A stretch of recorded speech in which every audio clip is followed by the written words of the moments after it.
is it a dangerous thing to say that that if people have this deeper grounding, that they may be more capable of being in this situation in which the Eucharist isn't possible to celebrate? I think it's very true. I think, and I've really struggled with not wanting to sound judgmental or critical, but also really emphasizing to my parish how important it is to have such a, contemplative grounding. And for people who don't like or don't, resonate with the word contemplative, I tell them just have a practice of prayer that's marked by silence and stillness and solitude. And being able to ground yourself and orient yourself, I think really does, it equips us to be able to be nimble, which I think is another particular skill set that's called for these days, is to be nimble and to be flexible. And nimble? Nimble, yeah. I don't know this word.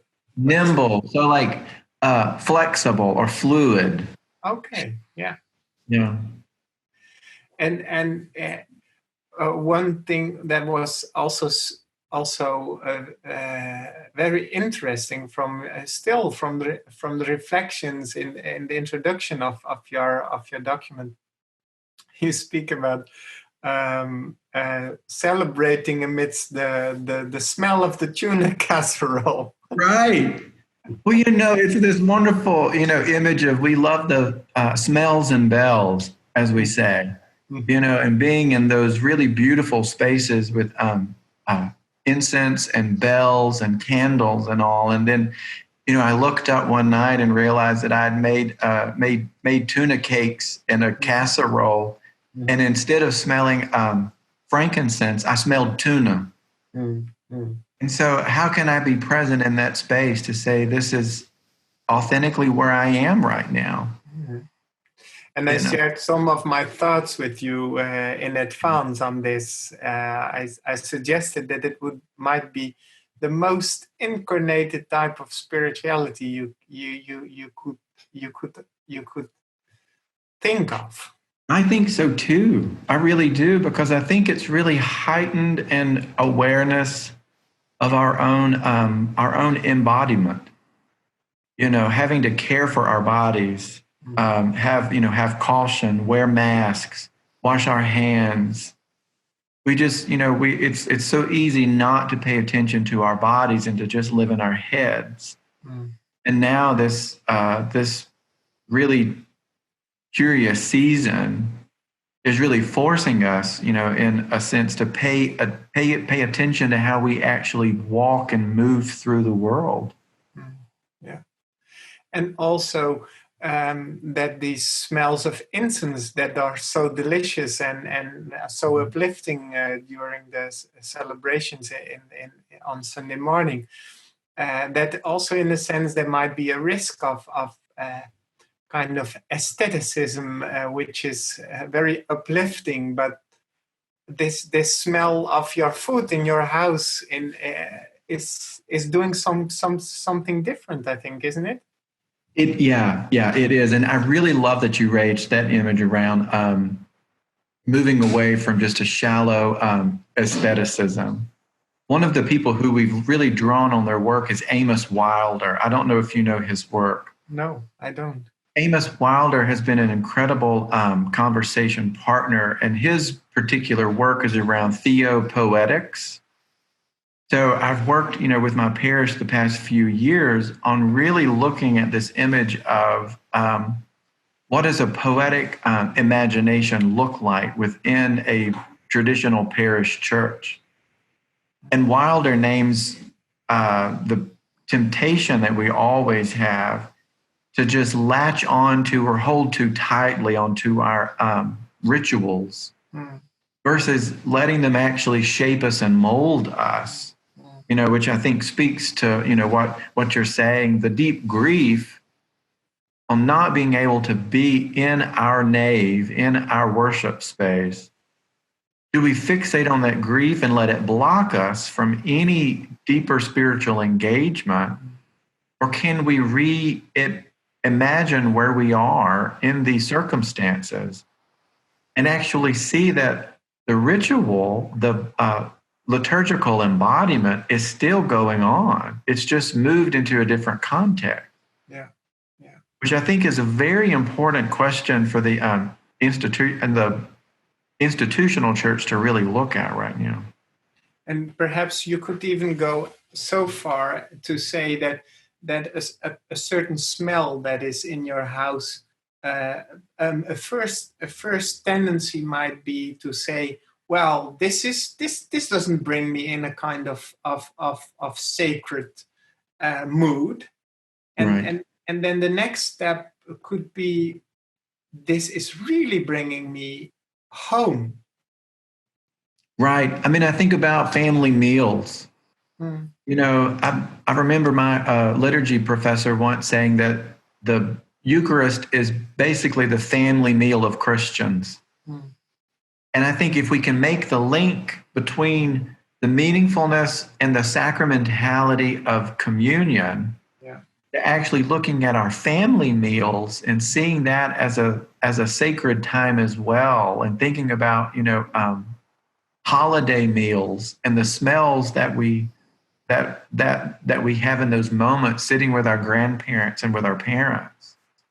Yeah. Making that link, I think, is key right now, because we're not able to be in a space that lets us have that formal liturgical structure, but that doesn't mean that Christ isn't present within a sacred meal that we have around our own dining tables. I have to confess that I even, when I was a little ill last week, so with a bit troubled with sinusitis, and that I told myself, well, I cannot meditate now because I'm ill.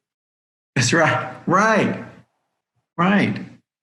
And that's such a wonderful, example of how do we pray now? Yeah. I wrote a piece for my parish about on the second week saying, how do we sing the Lord's song in a strange land? Mm. Looking at the Psalms to say, we haven't been moved into an exile state necessarily, but we have been moved out of our comfort zones. Yeah. And we have this sense of powerlessness, and we've been shifted. And so it's really, tempting to say, well, we can't do this if we're not in that formal space. Exactly. And even if we're not in that physical shape. Right. I think we are invited right now to bring everything into the movement of divinization, isn't it?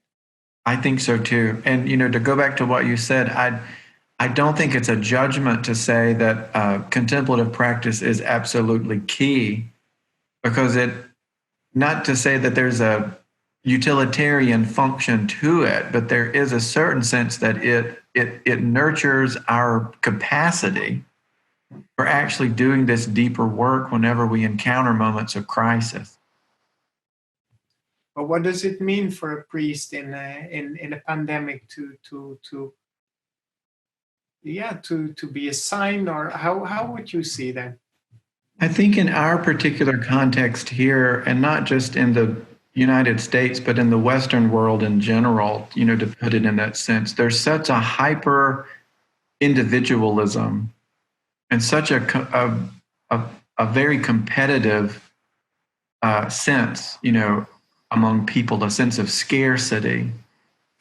And there's such a heightened sense of greed. And I think where I have seen the love at this moment is actually within the life of the community. I think in my heart, I'm basically Benedictine, in the sense of I find meaning for my own vocation in my own life by nurturing a spiritual community, and by cultivating this sense that we are connected with each other. And so that becomes a really countercultural narrative, doesn't it?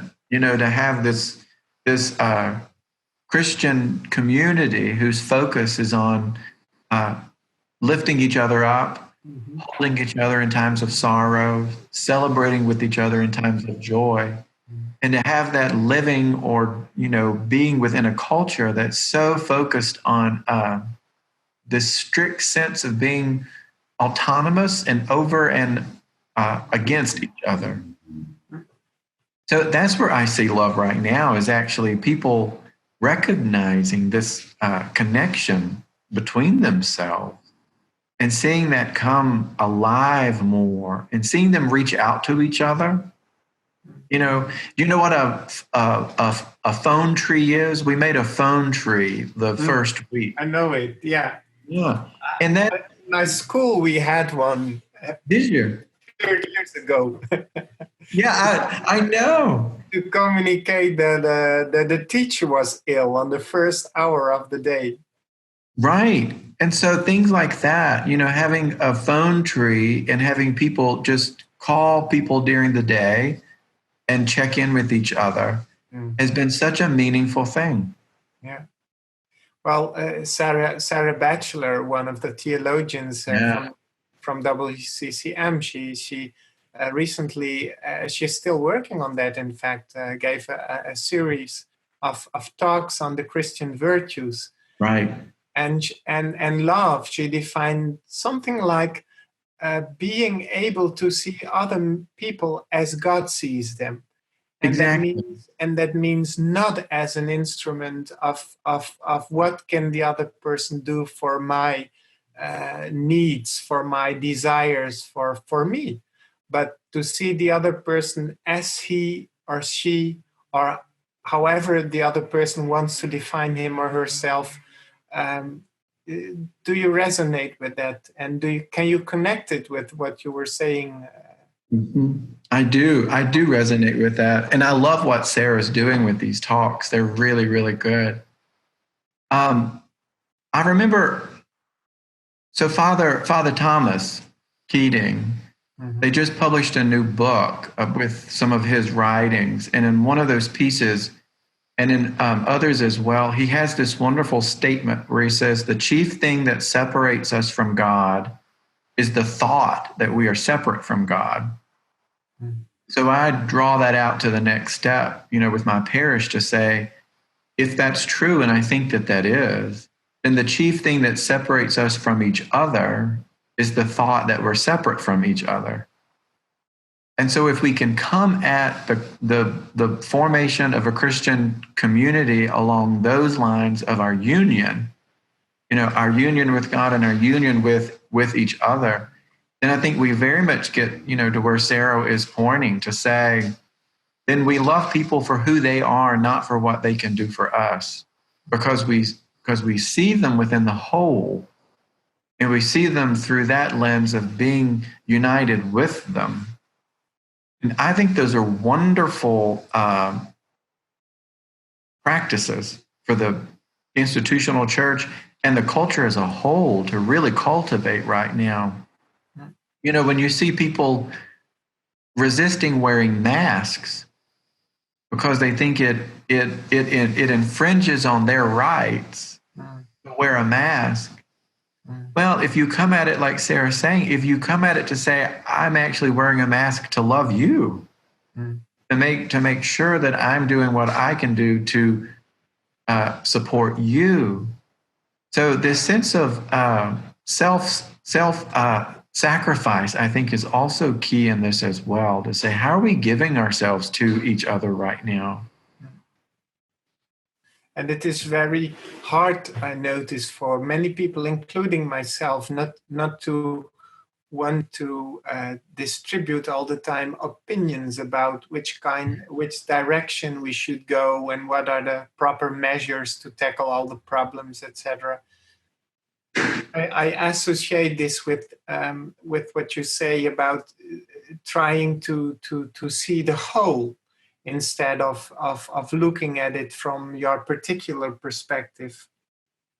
Do you think that is also important? I do think it's important. I think it's very important for me in terms of being a parish priest, because having 1,000 people entrusted to my care, they don't agree on anything. The sense there are so many different points of view.